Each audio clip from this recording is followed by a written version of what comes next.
that occurred during the rule of former President Yahya Jammeh. The white paper is scheduled to be published on May 25th.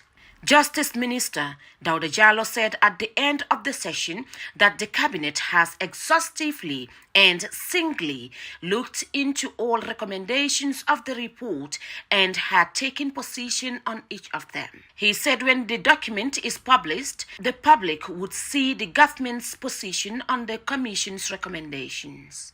During its over a year investigations, TRRC has presided over one of the most heartbreaking revelations of mass human rights violations, including killings in the Jammeh regime by notorious gangs who act on his orders. This week, the United States Senate passed a resolution congratulating Gambians for conducting themselves in free and fair presidential and National Assembly elections. To Justice Minister Jallow, this is a huge recognition for Gambia's young democracy. He commended the efforts of partners during the process. Binti Jallow, Africa News. Well, after a long wait, finally, the Gambia government announces a date when the TRC government white paper will be out. Now, moving on, the use of robots in workplaces has gained momentum in the United States thanks to the impact of the global COVID-19 pandemic. The manufacturing of robots also increases during the pandemic when many businesses were shutting down and the demand for robots use goes high. Now, some business owners believe the efficient service delivery by robots is competitive to the human workforce, and let's have more details of that in this report. At Northern California's Ramar Foods, workers carefully pick and place Filipino foods like these dumplings. Right next to them is My Pao, a robot for rent that works at twice the speed of humans. This is actually the first time the robot is testing out an attachment that can pick up 3 buns at once. With the help of artificial intelligence algorithms, it should be able to learn and perfect this new method by the end of the day. Robotics as a service with Rios intelligent machines is actually competitive with a labor force, and naturally it comes with a whole lot of other benefits. We can treat a robot a little bit differently. We would never ask our employees to say, okay, now double your pace. But the robot can do that, and it definitely won't complain. In an economy filled with labor shortages, Casada currently has 10 job openings. So he says it's vital to make sure his employees feel their robot colleague enhances their work too. Because at the end of the day, the easy part is choosing the robot and where it's going to go. And it's fun to train it and all, but that could all be for naught if the team that's going to be working around it isn't on board. Robots are also increasingly becoming part of warehouse inspections and even art gallery tours. The Telepresence Robots are created at Omni Labs in Silicon Valley. During the COVID-19 pandemic, the company moved to a larger headquarters so it could triple its robot production. It even builds its own 3D printers to make its specialized parts. When everybody else had to shut down their operations, we increased capacity. As our robot is being deployed in healthcare, in manufacturing, in retail, is that we learn a lot. Health promotion and education unit. Because at the end of the day, the easy part is choosing the robot and where it's going to go. And it's fun to train it and all, but that could all be for naught if the team that's going to be working around it isn't on board. Robots are also increasingly becoming part of warehouse inspections and even art gallery tours. The Telepresence Robots are created at Omni Labs in Silicon Valley. During the COVID-19 pandemic, the company moved to a larger headquarters so it could triple its robot production. It even builds its own 3D printers to make its specialized parts. When everybody else had to shut down their operations, we increased capacity.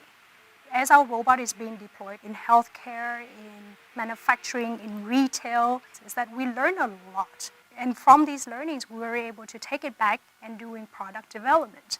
With OmniLab's Telepresence Robots, there's really no excuse not to make yourself present at work in some way. All you have to do is have a shared link. I use the arrow keys to take control of one of the robots, and then I click to wherever I want to look. Hey guys, how you doing? Ready for the interview? Yeah. Hey, nice to see you.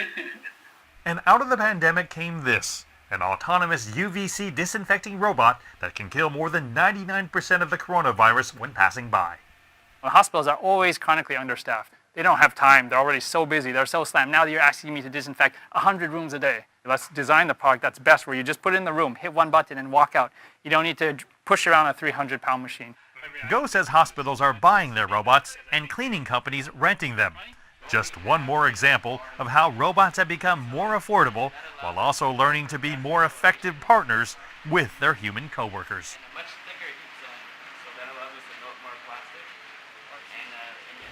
And from that inspiring report from the United States, back in the Gambia now, because the Minister of Health on Friday received 7 motorbikes from the World Bank Group. The motorbikes are provided to facilitate the work of regional health promotions and education officers within the country's 7 regions. The role of the health promotion and education officers is to coordinate risk communication and community engagement and various health issues. Moses E. Mendy has the details of that in this report. Health Promotion and Education Unit of the Ministry of Health has been in the forefront of COVID-19 sensitization. Most recently, they have been making strides to increase uptake COVID-19 vaccination and vaccine confidence by tackling rumors and misconceptions surrounding the vaccine. Modun Jai, Director of Health Promotion and Education, explains how they operate. And their role is to also to do community engagement, by meaning that they'll be going to the communities, having meetings, having banter discussions, and having meetings at schools, health facilities, and as well as other areas that they can be able to meet the community members. And then most of the structures they target is the village development committees, district authorities like the chiefs and alcalos. They also target the village support groups. They also have traditional communicators, community drama groups, and as well as also other community structures like the school management committees, the parent teachers association, and also the cluster monitors at the Minister of Basic and Secondary Education at the regional level. Sanjay said the motorbikes will facilitate easy movement of his officers. So, and they have been having challenges in terms of movement, and now currently having these bikes also will also facilitate their work, and it also help them to be able to move out to the communities to engage them. To make sure that they accept the vaccine. So that is hard. And then we have a role, they have a role to play in trying to ensure that our numbers, our vaccine coverage also increases. So one, it also depends on aggressive community sensitization.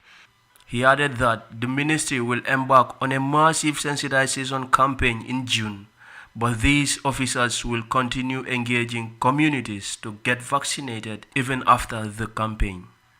The World Bank has in the past provided laptops to the health education officers. According to Mr. Njai, the provision has enabled the officers to give timely updates and to feed the ministry's social media platform with information regarding occurrences at the regional level. He said the need to provide the motorbikes arose after the officers highlighted mobility as a huge obstacle in their work, prompting the ministry to include it in the final report, which was discussed on various platforms in addressing the challenges. He hopes the bikes will be put into good use. Coronavirus still persists in the Gambia, but is not taken seriously by many. The COVID-19 prevention measures are not being observed in most parts of the country. A high number of Gambians remain unvaccinated because they have fallen for the rumors and misinformation surrounding the vaccine, despite the Health Ministry's call for vaccination. Moses Mendy, African News. That report there by Moses E. Mendy on the health-related development in the Gambia. We would now take a break and come back shortly. Stay with us, we'll be right back. Africa Global brings you state-of-the-art commercial and retail spaces available for rent at Madiba Mall, located at the Brewfoot Gardens Estate. Our commercial spaces comes with facilities such as 24-hour security, standby backup generator, air conditioning, shared conference room, and personal cash pour meters. If you are looking for a spacious and suitable business environment, look no further. Madiba Mall retail and commercial spaces are just what you need. Ocean View office spaces with limited availability. Call us today and secure a space. For more information, contact 733-3363 or 594-1053 or email at info@topafricaglobal.com.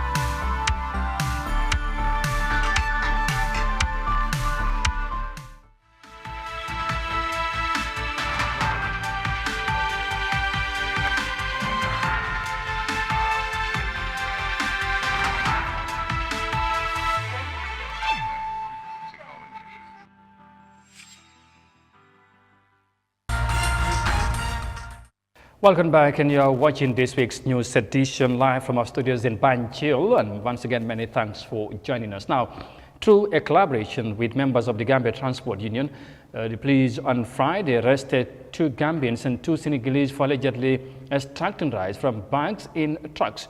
Now, the suspects are currently under police custody and are helping in the investigations. Here's more details of that in this report. This clandestine act by the suspected criminals, according to the West Coast Region Police Commissioner Patty Jallo, has been ongoing, thus prompting their move upon receiving the information. Commissioner Jallo highlighted the efforts done by the police to apprehend the suspects in collaboration with the transport union officials. PRO have just stated some time back, we have such tip-off that there are people who are engaged in such clandestine acts. When they have these 50 bags of rice, they would extract at least 5 kilos or 6 kilos from each bag, and they would feed with the empty bag like the PRO was saying. And you will assume those 50 bags, that bag is an imported rice when it is already a cheated one or a stolen one. Then after having such tip-off, we relay it to the Gambia Transport Union, who were also very active on it. This is why the president of the transport union is here in the names of Omar Sise. Then we share those informations. When he happens to see such, he reported the matter. Immediately, we dispatched officers and they were arrested. He came and made a statement with his team, and the investigations get ongoing. The deputy police PRO also explains how the 4 arrested young men were involved in the illegal practice. Actually, these 4 persons were involved in stealing. What they do here is, you can see that truck right down there. The truck is loaded with bags of rice, 50 kilos each. What they do is they will use this truck here, as you are seeing here, and extract the rice into empty sacks that are already labeled with 50 kilos on them. So once those empty bags are filled, they will sew it and sell it into the market. It will appear as if the rice is an imported rice, when actually it was stolen from the rice that they are supposed to go and supply to businessmen. Commenting on the matter, President of the Gambia Transport Union, Omar Sise, underscored the significance of working with the police to fight against criminals within the transport sector. Mr. Sise also shared the role his team played in bringing the suspect under police custody. So they do so. My operation team have been informed, give it this vehicle number, I think BJ 3011 is involved in this sort of things. So they their information within their team. So that time on my way going home is around 6 or 7 if my brain can serve me well. So my way go home, so my other colleague informed me, the vehicle is coming, we suspect the vehicle involved that type of things. So I stopped the vehicle at the Lamen checkpoint so that police can do their investigation on this. So we stopped driver and asked him, but driver refused, it's not true. So during the process, we find this, I forgot the name again, the drum with empty sack with 5 bags full loaded with rice. So I asked the driver, can I see your receipt from the ship to stores? He even told me he didn't have any receipts. So each vehicle from Banjul need to have a manifest from the union so that we can know the quantity on board. So I asked the driver again, can I see your manifest? He didn't have any manifest. I said, wow, this is a story. This latest development has, however, demonstrated the need to widen the country's surveillance in different sectors in the effort of combating criminality and crop activities in the Gambia, while renewing their commitment to battle against criminal activities within the length and breadth of the country. The police encourage the public to share any attempt or suspected crime for appropriate response. Reporting for Africa News, I am Amadou Kante. And finally, local farmers in Zimbabwe are shifting to digital farming initiatives meant to enhance their farm productivity. The newly adopted farming system is helping farmers to gather more knowledge in their activities to boost production. Now, farmers are also benefiting from an online mobile app developed by the country's Minister of Agriculture, which shares information on agriculture. Now, let's have more details of that in this report. Laizam Kangaza and husband Tindai Mpariwa converted their peri-urban plot in Domboshawa, just outside Harare, into a diversified crop and livestock operation after watching a video of a Kenyan farmer doing the same online. They subscribe to the channel for tutorials on how they can improve efficiency. The videos are just one way the couple are benefiting from information communication technology to expand productivity. Zimbabwe's Ministry of Agriculture is using WhatsApp and other digital platforms to disseminate crucial information. When there are disease outbreaks, we get information even before they reach us, and we can take preventive measures. We can also get more accurate assistance. For example, there's a new worm that has recently affected maize crops. Instead of trying to describe it, we simply took a photo and sent it to our extension officers, and they quickly got onto their mobile app and found the information to help us before things got out of hand. Farmers can access a training portal called the Zim Agri Hub, which has information on farming techniques and methods for all crops and livestock, and is aimed at boosting productivity and helping farmers grow their operations to profitability. An in-service training app developed by the Agriculture Ministry has cut training costs and time. There are many courses available, which we can take online, write exams and get our certification there and then. It means we no longer have to travel and converge in one location for training. Through the app, we can also share information as peers and help each other improve. Zimbabwe's government is deliberately investing in ICT for agriculture, which has already begun proving its value in enhancing food security. This crop was grown using a conservation farming technique called Pfumvudza, which has taken the entire nation by storm. And that's because of the use of ICT, which has sped up the pace at which farmers can be taught about it and have begun practicing it. The climate-proof farming method is partly credited with helping local farmers achieve a 2.7 million ton bumper harvest in 2021. And that report there from Harare, Zimbabwe, brings this week's news edition to an end. But for more details on this and other stories, as always, as ever, you can visit on our website, onafrica.tv. But for now, many thanks for the privilege of your company. Thanks for watching and do have a peaceful night. Bye for now.